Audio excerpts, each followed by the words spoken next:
Setelah bercerai, mantan mertuaku menjebakku saat makan di restoran. Mereka sengaja berpura-pura lupa membawa uang dan menyuruhku membayar tagihan. Aku hanya tersenyum dan berkata, "Yang makan, yang bayar." Senyum mereka langsung lenyap ketika tahu rumah miliaran yang mereka incar sudah kujual, dan mereka harus angkat kaki hari itu juga. Aku Keisha Maheswari. Di usiaku yang menginjak 37 tahun, aku baru menyadari bahwa 12 tahun pernikahan bisa runtuh hanya dalam hitungan detik lewat satu ketukan palu hakim. Hari itu, di pertengahan Oktober 2024, udara di dalam ruang sidang terasa begitu dingin dan mencekat. Ketika suara ketukan palu itu menggema, ada rasa lega yang luar biasa sekaligus perih yang menghunjam dada. Aku resmi bercerai dari Raka Adiprana.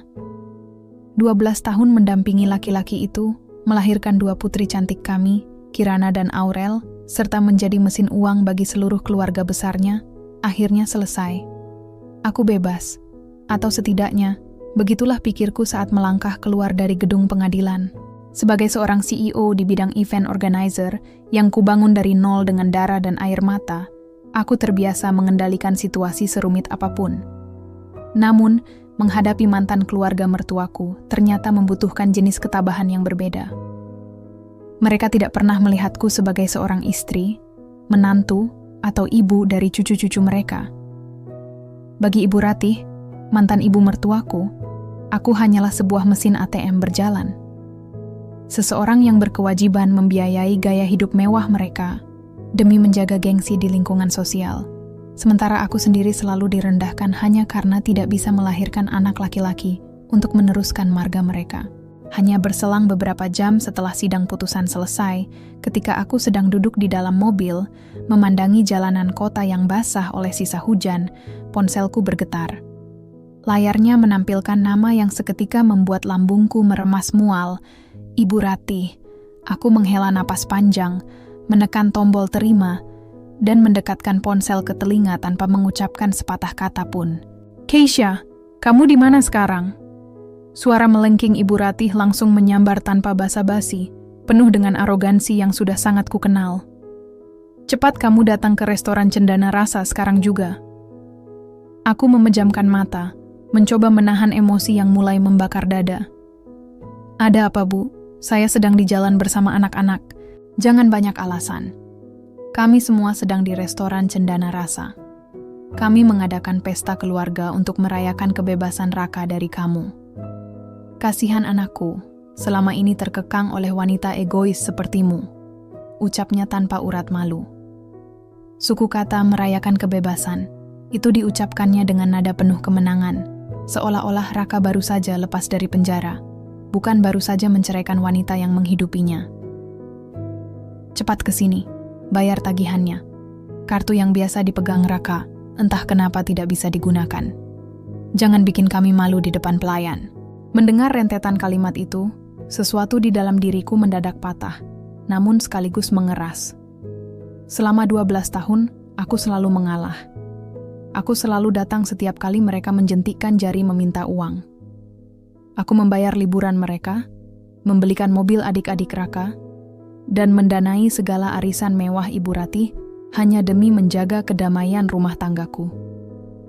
Namun hari ini, ketukan palu hakim telah memutus rantai tak terlihat yang mengikat leherku. Aku menarik napas dalam-dalam, lalu mengembuskannya perlahan. Suaraku keluar dengan begitu tenang, sangat tenang, hingga membuatku sendiri terkejut. "Maaf, Bu. Mulai hari ini, saya bukan lagi menantu Ibu. Raka bukan lagi suami saya. Urusan tagihan makan malam Anda dan keluarga Anda, silakan diselesaikan sendiri oleh anak laki-laki kebanggaan Ibu itu." "Apa kamu bilang? Berani-beraninya kamu." Sebelum Ibu Ratih sempat menyelesaikan makiannya, aku langsung mematikan sambungan telepon. Tanganku gemetar, bukan karena takut, melainkan karena amarah dan kebebasan yang berbenturan di dalam dadaku. Aku segera membuka aplikasi perbankan di ponselku. Dengan beberapa ketukan jari yang mantap, aku mengakses daftar kartu kredit tambahan yang selama ini kupercayakan kepada Ibu Ratih dan adik-adik Raka. kartu-kartu black card yang semua tagihannya otomatis didebit dari rekening pribadi atas nama perusahaanku. Satu persatu, aku menekan tombol blokir permanen. Klik. Kartu Ibu Ratih mati. Klik. Kartu adik perempuan Raka mati. Klik. Kartu adik laki-lakinya pun mati. Aku menyandarkan kepala ke kursi kemudi, memandang keluar jendela di mana lampu-lampu kota mulai menyala. Aku bisa membayangkan dengan sangat jelas apa yang terjadi di restoran Cendana Rasa saat ini. Bagaimana wajah angku Ibu Ratih akan memucat saat pelayan restoran kembali dengan membawa mesin EDC dan mengatakan dengan sopan bahwa semua kartu mewah mereka ditolak. Bagaimana Raka akan panik, meraba-raba dompetnya yang kosong, menyadari bahwa tanpa diriku, mereka hanyalah sekumpulan orang yang tidak punya apa-apa namun memiliki gengsi setinggi langit. Mereka ingin merayakan kebebasan Raka dari diriku? Silakan. Namun mereka harus belajar bahwa kebebasan dari Keisha Maheswari berarti kebebasan dari seluruh fasilitas mewah, uang, dan kenyamanan yang selama ini aku sediakan. Ini barulah permulaan. Aku bersumpah demi air mata dua putriku yang sering mereka abaikan. Aku tidak akan memberikan Rp1 pun lagi untuk keluarga parasit itu. Permainan baru saja dimulai, dan kali ini, aku yang memegang kendali penuh. Malam itu, di dalam ruang tengah apartemen sewa yang berukuran sepertiga dari rumah lamaku, aku duduk di tepi jendela memandangi rintik hujan. Kamar di sebelah kiri tampak hening. Kirana dan Aurel akhirnya tertidur lelap setelah hari yang panjang dan melelahkan bagi psikologis mereka. Apartemen ini minimalis, perabotannya seadanya. Namun entah mengapa, untuk pertama kalinya dalam bertahun-tahun, aku bisa menghirup udara tanpa merasa sesak. Tidak ada aroma parfum mahal Ibu Ratih yang tertinggal di sofa. Tidak ada suara langkah kaki Raka yang pulang larut malam dengan aroma alkohol. Dan tidak ada tuntutan yang mendikte setiap jengkal hidupku. Namun ketenangan ini justru membawa pikiranku melayang kembali ke tahun 2018. 6 tahun lalu, di mana semua akar dari kesakitan ini tertanam. Aku adalah seorang yatim piatu. Kedua orang tuaku berpulang saat aku baru memulai langkah di bangku kuliah, meninggalkan sepetak tabungan dan sebuah pesan agar aku menjadi wanita yang mandiri. Tanpa sandaran keluarga besar, aku menantang kerasnya ibu kota, membangun bisnis event organizer dari nol, bekerja belasan jam sehari, hingga akhirnya berhasil mengumpulkan pundi-pundi rupiah yang sah. Pada tahun 2018, dengan uang warisan orang tuaku yang kujaga ketat, ditambah seluruh hasil keringatku sendiri, aku membeli sebuah rumah mewah di kawasan elit. Nilainya saat itu 2,4 miliar, sebuah angka yang fantastis bagi seorang wanita muda seusiaku. Rumah itu adalah simbol pembuktian diriku, istana kecil yang kubangun untuk masa depanku. Namun, disinilah kesalahan terbesarku dimulai. Saat itu, aku dan Raka baru saja merencanakan pernikahan. Ketika proses balik nama sertifikat rumah sedang diurus, Raka datang kepadaku suatu malam. Wajahnya yang biasanya percaya diri mendadak layu, matanya berkaca-kaca penuh kepedihan yang kini baru kusadari hanyalah akting teatrikal yang murahan. Keisha, panggilnya saat itu, menggenggam tanganku erat-erat. Aku tahu rumah ini dibeli dengan uangmu. Tapi tolong, masukkan namaku juga di sertifikat itu. Sebagai calon suamimu, aku punya harga diri. Apa kata rekan-rekan bisnisku nanti? Apa kata keluarga besarku kalau tahu aku hanya menumpang hidup di rumah istrinya? Aku tidak ingin dipandang sebelah mata, sayang. Karena rasa cinta yang buta dan kepercayaan yang naif sebagai seorang yatim piatu yang mendambakan sosok pelindung, aku mengalah. Aku iba melihat harga diri laki-laki yang kucintai. Aku berpikir, pernikahan adalah tentang saling berbagi, bukan tentang hitung-hitungan hitam di atas putih. Akhirnya, dengan senyuman tulus, aku menyetujui namanya dicantumkan dalam sertifikat tanah dan bangunan tersebut. Sebuah keputusan bodoh yang kelak menjadi senjata paling mematikan untuk menusuk punggungku sendiri. Begitu pernikahan terlaksana, topeng Raka dan keluarganya mulai terbuka perlahan namun pasti. Rumah mewah yang kubeli tidak pernah menjadi surga. Sebaliknya, tempat itu berubah menjadi panggung penghinaan bagiku.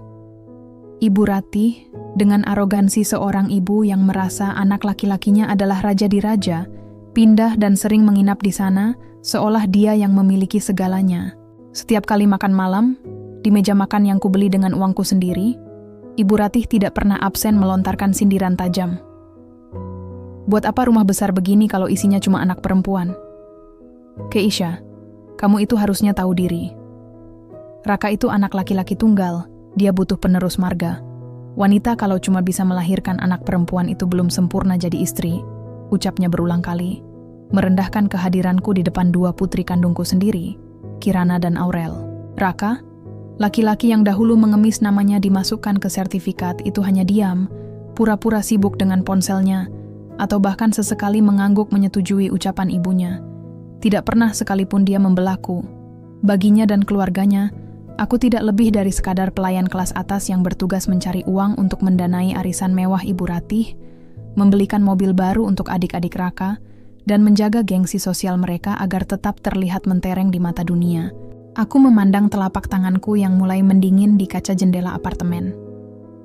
12 tahun aku bertahan dalam siklus gaslighting finansial dan emosional yang kejam itu. Mereka membuatku merasa bersalah atas hal-hal yang bukan kesalahanku. Sementara mereka menggerogoti harta dan jiwaku hingga nyaris habis. Kini, aku berdiri di atas kaki sendiri lagi. Aku tahu, keluar dari rumah itu dengan membawa anak-anak dan membiarkan Raka menguasai fisik rumah tersebut, untuk sementara adalah keputusan yang berisiko.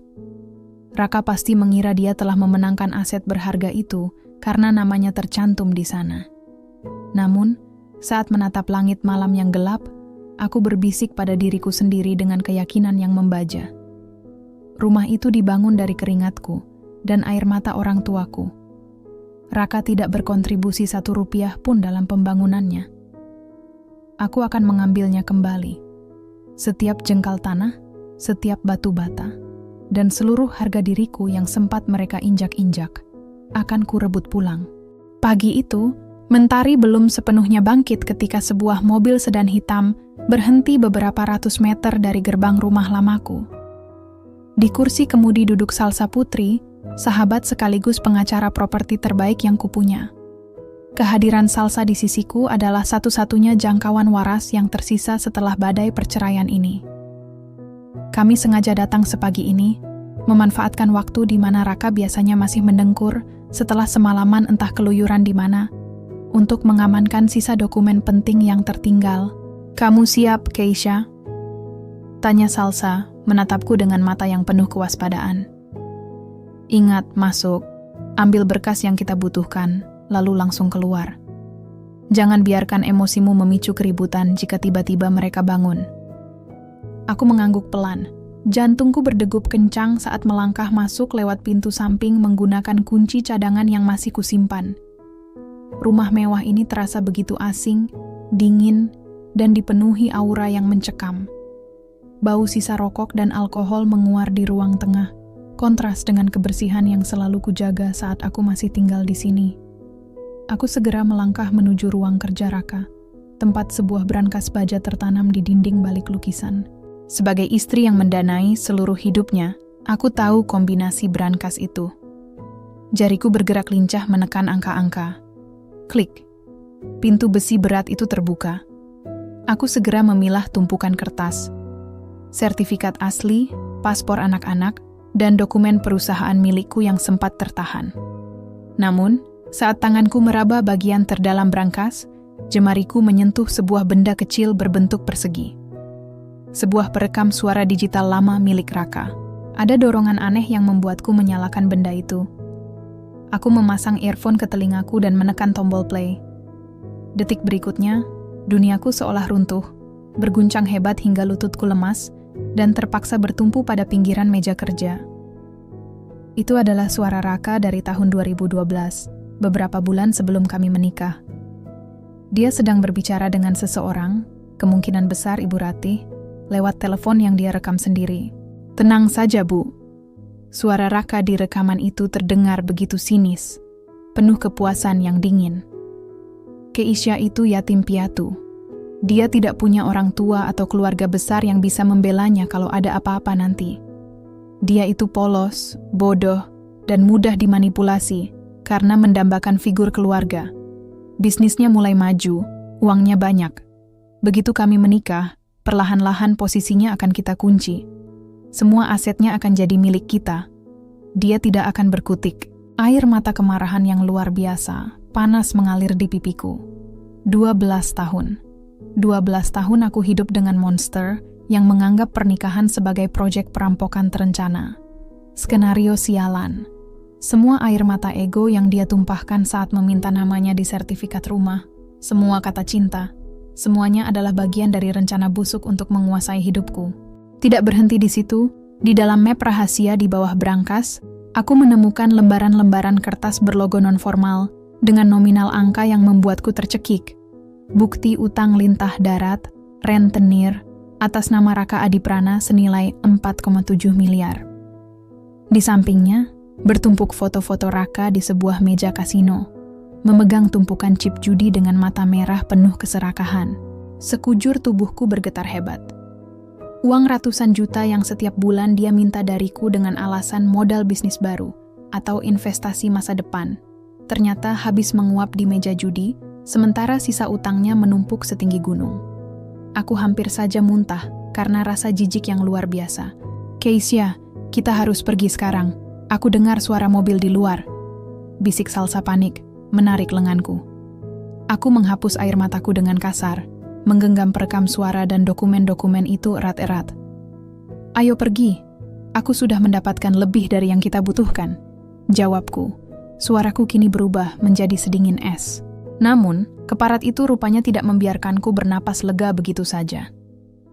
3 hari setelah insiden di rumah itu, ketika aku sedang memimpin rapat penting di kantor event organizer milikku, suasana tenang mendadak pecah oleh kegaduhan di lobi utama. Suara lengkingan yang sangat kukenal terdengar memaki-maki stafku. Ibu Ratih, Raka, dan adik-adiknya merangsek masuk ke area kantor. Ibu Ratih berteriak histeris, sengaja menarik perhatian seluruh karyawanku dan klien yang kebenaran sedang berkunjung. "Mana Keisha? Keluar kamu, wanita durhaka! Kamu menelantarkan mertuamu sendiri. Kamu memblokir semua kartu kami dan membiarkan kami kelaparan. CEO macam apa kamu? Tega menyiksa keluarga suamimu sendiri." Teriak Ibu Ratih dengan wajah merah padam, mencoba menghancurkan reputasi bisnis yang kujaga setengah mati. Raka berdiri di belakang ibunya, bersedekap dengan senyum sinis, mengira aku akan panik, menangis, dan memohon agar mereka berhenti mempermalukanku di tempat kerja. Mereka pikir, reputasi adalah kelemahanku. Aku berjalan keluar dari ruang rapat, dengan langkah tenang, dagu terangkat, dan tatapan mata yang menghunus langsung ke arah mereka. Kegaduhan mendadak senyap saat aku berdiri di tengah lobi. "Ibu Ratih yang terhormat," suaraku menggema, jelas dan tanpa getaran ketakutan sedikit pun. "Kantor ini adalah tempat kerja profesional, bukan panggung sandiwara keluarga Anda. Anda bilang saya menelantarkan Anda?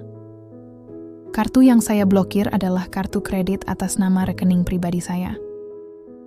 Mengapa saya harus membiayai kemewahan orang lain yang bahkan sudah merayakan kebebasan anaknya dari saya? Kamu..." Ibu Ratih hendak menunjuk wajahku, namun aku melangkah maju, membuat langkahnya tersendat. Aku menoleh ke arah Raka, menatapnya dengan pandangan paling merendahkan yang pernah kuberikan. "Dan kamu, Raka, kamu ingin kita membuka semua fakta di depan karyawan dan klienku di sini? Ingin aku menjelaskan kemana perginya uang 4,7 miliar dan apa yang kamu lakukan di meja judi sampai dikejar rentenir? Atau kamu ingin aku memutar rekaman suaramu tahun 2012 tentang rencana busukmu menikahi anak yatim piatu ini?" Wajah Raka seketika memucat, berubah dari angkuh menjadi seputih kertas.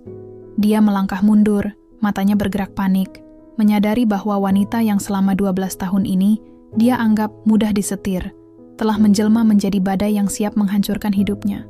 Tatapan mataku menantangnya untuk membantah, namun laki-laki itu hanya bisa membisu, menelan ludahnya sendiri di depan puluhan pasang mata, yang kini memandang menjijikkan ke arah keluarganya. Ketakutan bisa membuat orang yang paling angkuh sekalipun bertindak di luar nalar. Setelah rahasia gelapnya kukorbankan di lobi kantor, Raka tahu posisinya berada di ujung tanduk. Dia tahu aku memegang bukti yang bisa menghancurkan sisa-sisa nama baiknya dan mengirimnya langsung ke balik jeruji besi.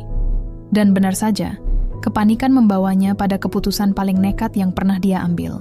Malam itu, sekitar pukul 2 dini hari, ponselku yang berada di atas nakas apartemen berdering liar. Itu adalah panggilan darurat dari kepala keamanan kompleks perumahan lamaku. Jantungku seketika mencelos. Halo, selamat malam Ibu Keisha. Maaf mengganggu istirahat Anda. Suara petugas keamanan di seberang telepon terdengar tegang. Kami baru saja mengamankan 3 orang tidak dikenal yang mencoba membongkar paksa pintu belakang dan brankas di rumah milik Ibu. Beruntung, sistem alarm senyap yang Ibu minta kami awasi langsung berbunyi. Kami sudah memanggil pihak kepolisian setempat. Aku terduduk kaku di tepi ranjang, mencengkeram ponsel dengan jari-jari yang mendingin. Siapa mereka, Pak? Mereka mengaku sebagai orang suruhan Pak Raka, Bu. Mereka membawa peralatan lengkap untuk membongkar brankas baja di ruang kerja. Aku memejamkan mata, mengembuskan napas panjang yang syarat akan rasa muak yang mendalam. Raka benar-benar sudah kehilangan akal sehatnya. Dia mengirim preman untuk melenyapkan semua bukti utang judi dan rekaman suara yang dia duga masih tertinggal di dalam brankas itu. Laki-laki itu lupa bahwa aku adalah seorang pengusaha yang terbiasa berpikir 3 langkah ke depan. Semua dokumen asli telah berada di tempat yang paling aman bersama Salsa, sementara yang tersisa di sana hanyalah umpan kosong. Pagi harinya, aku duduk di kantor hukum Salsa Putri. Ruangan beraroma kopi dan tumpukan berkas itu menjadi saksi bagaimana kami, 2 orang wanita, menyusun strategi untuk menumbangkan sebuah keluarga parasit. Salsa mengetuk-ngetukkan penanya ke meja, matanya berbinar dengan kecerdikan seorang teoretikus hukum yang ulung. Raka sedang dikejar rentenir, Keisha. Angka 4,7 miliar itu bukan jumlah yang kecil untuk laki-laki pengangguran yang terbiasa hidup dari keringat istrinya, ujar Salsa, menyandarkan tubuhnya ke kursi. Dia butuh uang tunai, secepatnya, sebelum para lintah darat itu mematahkan kakinya. Dan rumah mewahmu adalah satu-satunya aset yang dia pikir bisa dia kuasai untuk membayar utang-utang itu. Aku menatap Salsa, mencoba mencerna arah bicaranya. Lalu, apa rencana kita? Salsa tersenyum tipis, senyuman yang menandakan bahwa dia telah menyiapkan sebuah labirin jebakan yang mematikan. Kita beri dia apa yang dia inginkan, setidaknya secara ilusi. Kita akan memainkan strategi umpan singa. Kamu harus berpura-pura lelah, tertekan, dan hancur oleh semua konflik ini. Kita tawarkan kesepakatan damai. Kesepakatan damai? Keningku berkerut, tidak rela jika harus menyerah pada bajingan itu. Dengar dulu, potong Salsa dengan nada menenangkan. Kita tawarkan kompensasi tunai sebesar 8 miliar kepada Raka. Angka yang sangat besar, bukan? Syaratnya, dia dan ibunya harus mengosongkan rumah itu dan menandatangani surat perjanjian pelepasan sengketa aset Gonogini. Aku tahu betul watak pengacara keluarga mereka, Bambang Sutrisno. Dia adalah pengacara tua yang malas, korup, dan selalu meremehkan dokumen yang disusun oleh pengacara muda sepertiku. Salsa kemudian menggeser sebuah draft dokumen tebal ke hadapanku. Aku telah menyusun klausul mikro di lembar ketiga dokumen ini. Bahasa hukumnya sangat rumit dan sengaja dibuat bertele-tele untuk mengelabui mata yang tidak teliti. Inti dari klausul tersembunyi itu menyatakan bahwa Raka mengakui secara sadar bahwa seluruh dana pembelian rumah murni berasal dari aset pribadimu sebelum menikah. Namanya di sertifikat diakui hanya sebagai formalitas, tanpa ada kontribusi finansial sepeser pun darinya. Aku membaca lembar demi lembar dengan saksama. Dan mengenai uang 8 miliar itu, uang itu baru bisa dicairkan setelah keabsahan kepemilikan mutlak disahkan oleh pengadilan. Itu adalah jebakan logika hukum, Keisha. Begitu dia menandatanganinya, dia otomatis menggugurkan hak kepemilikannya sendiri atas rumah tersebut tanpa mendapatkan uang 1 rupiah pun, karena pengadilan akan langsung membatalkan hak Gonogininya berdasarkan pengakuannya sendiri di lembar ketiga. 2 hari kemudian, pertemuan itu terjadi di sebuah ruangan netral. Raka datang didampingi Ibu Ratih yang masih menatapku dengan pandangan merendahkan, serta Bambang Sutrisno, pengacaranya yang tampak membusungkan dada dengan angkuh. Aku sengaja mengenakan pakaian berwarna pucat, merias wajahku agar terlihat lelah, dan membiarkan bahuku sedikit merosot. Aku harus meyakinkan mereka bahwa Keisha Maheswari yang kuat telah patah. Saya sudah lelah, Raka. Saya tidak mau karir dan nama baik saya hancur karena keributan yang terus kalian buat. Ucapku dengan suara yang sengaja dibuat bergetar, berpura-pura menahan tangis.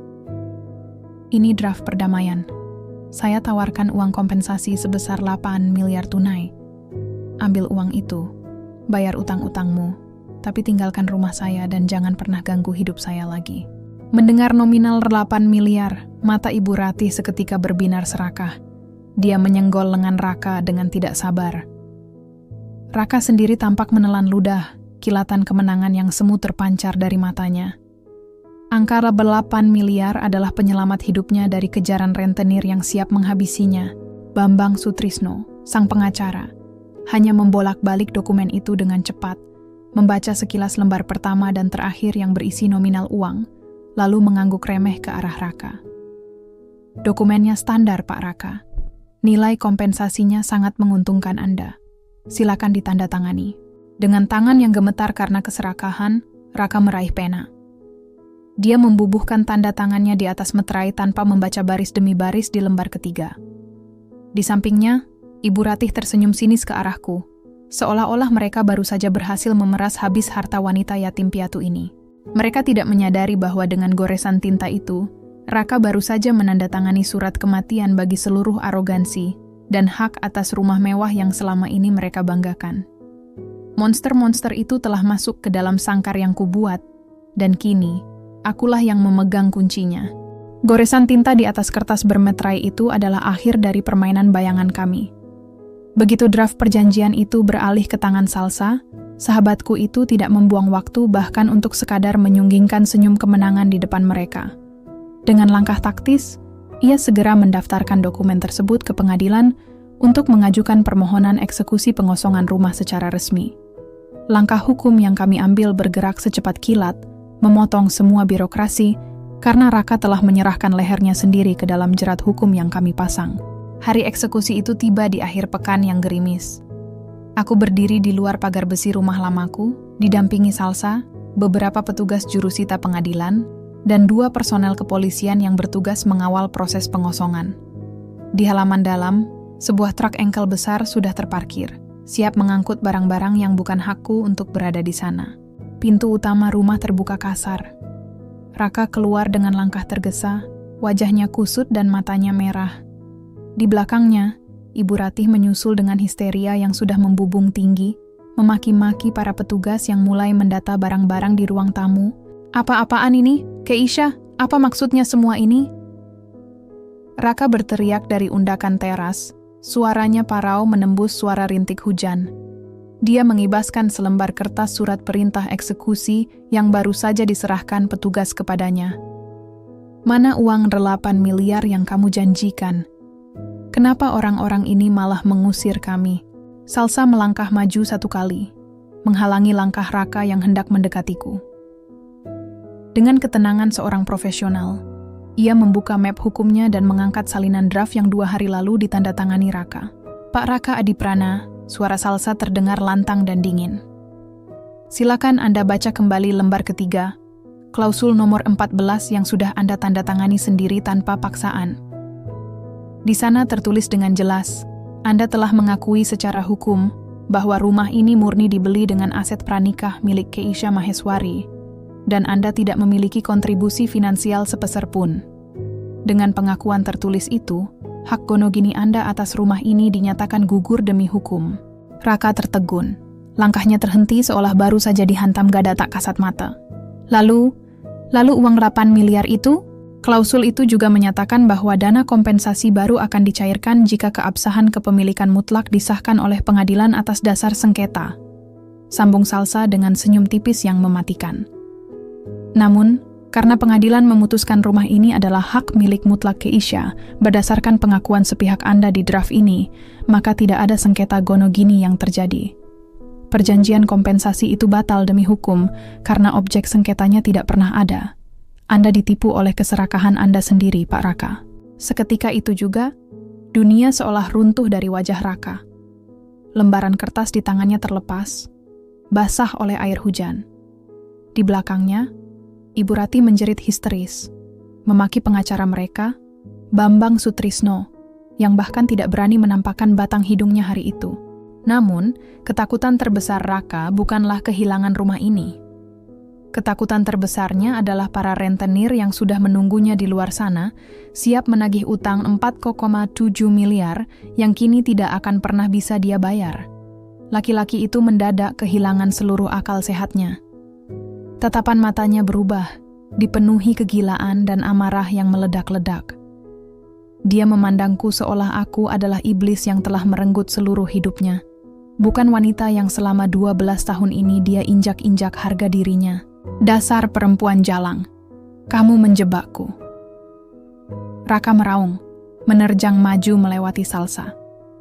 Semua terjadi begitu cepat, dalam hitungan detik yang menegangkan.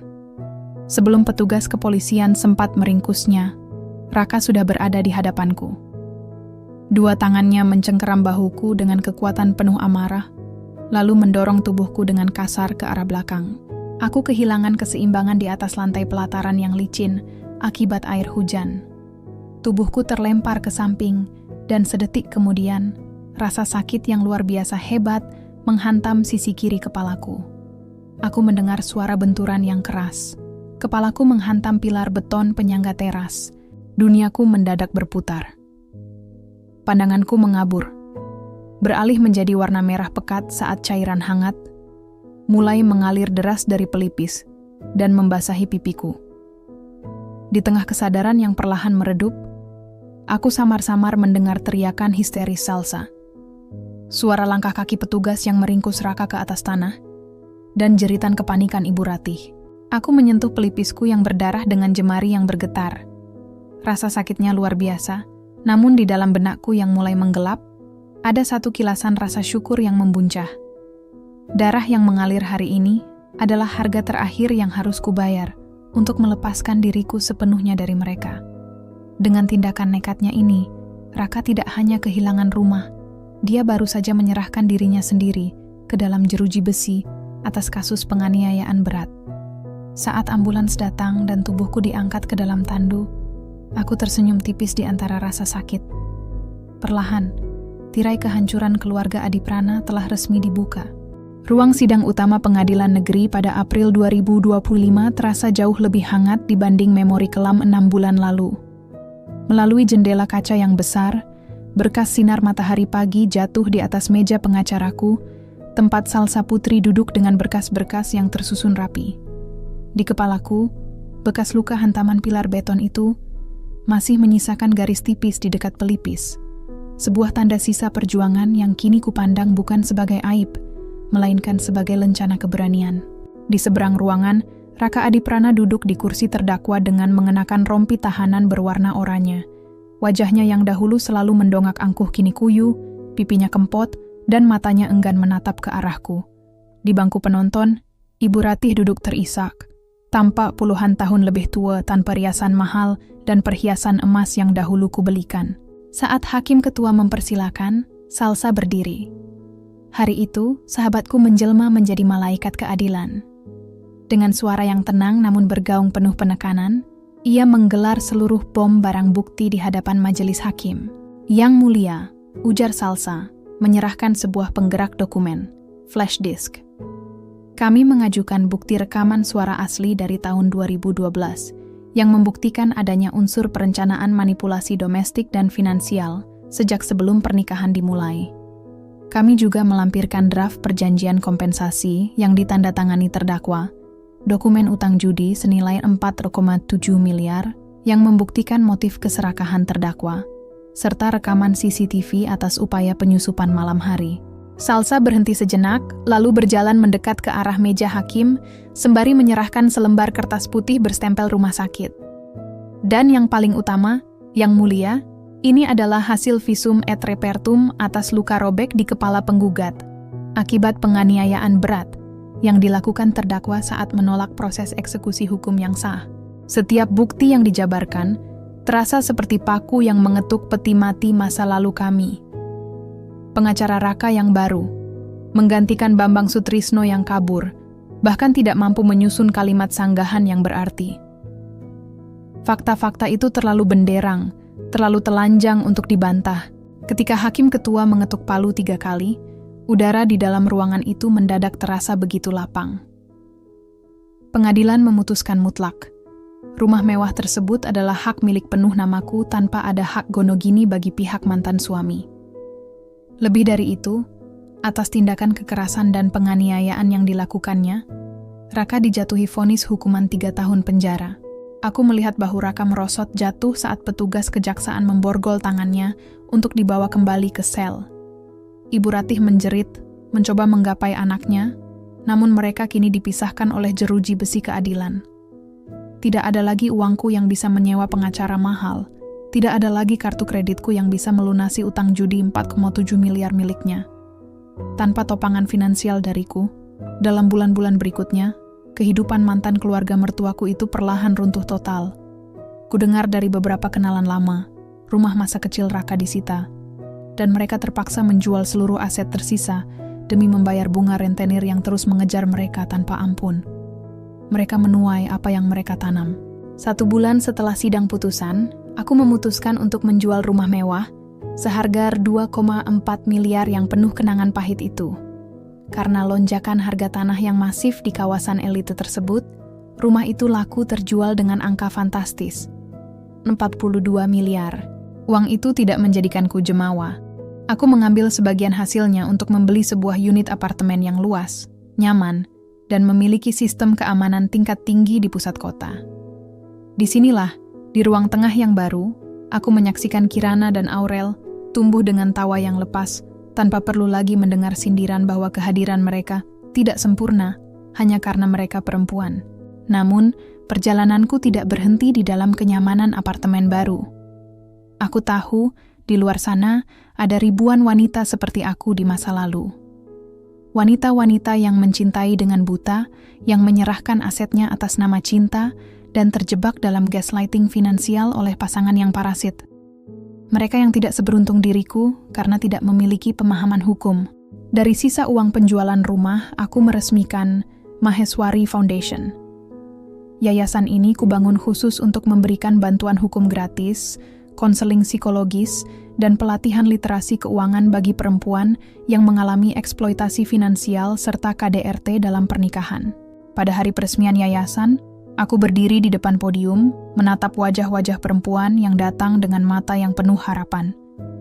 Aku tersenyum, menyentuh pelipis kiriku perlahan, lalu mulai berbicara lewat mikrofon. Nama saya Keisha Maheswari. Saya pernah kehilangan segalanya karena sebuah kepercayaan yang disalahgunakan.